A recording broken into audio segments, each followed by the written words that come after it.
আমার ছোট ছেলে কি এমন করছে যে তুমি এমন করে বলতেছো? আপনার ছোট ছেলেকে নিয়ে যদি বলি তাহলে কথা শেষ হবে না। আমি সংক্ষেপেই বলতেছি, আপনার ছোট ছেলে নেশা করে, জুয়া খেলে, আরো মেয়েদের ইপটিজিং করে, আর কত কিছু শুনবেন।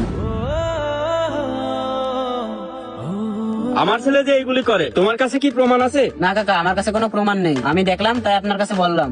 আর কাকা, আপনার ছোট ছেলেকে আপনি কোনো জমি লিখে দিয়েন না, কারণ ও জুয়া খেলে আপনার সব জমি শেষ করে দেবেন। আমি গেলাম।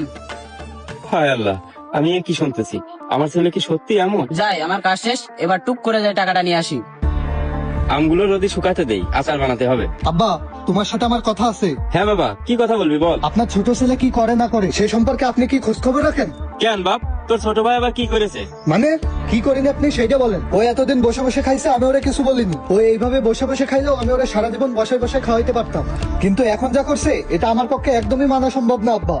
আরে করেছেটা কি সেটা তো বলবি। আমি সরকারি চাকরি করি, সমাজে আমার একটা মান সম্মান আছে, কিন্তু আপনার ছোট ছেলে আমার সেই মান সম্মানটাই রাখছে না, একদম শেষ করে দিচ্ছে। রাস্তায় লোকজন আমারে ধরে বলে আপনার ছোট ভাই নেশা করে, জুয়া খেলে, মেয়েদের ইপটিজিং করে। এগুলো শুনতে কি আমার ভালো লাগে?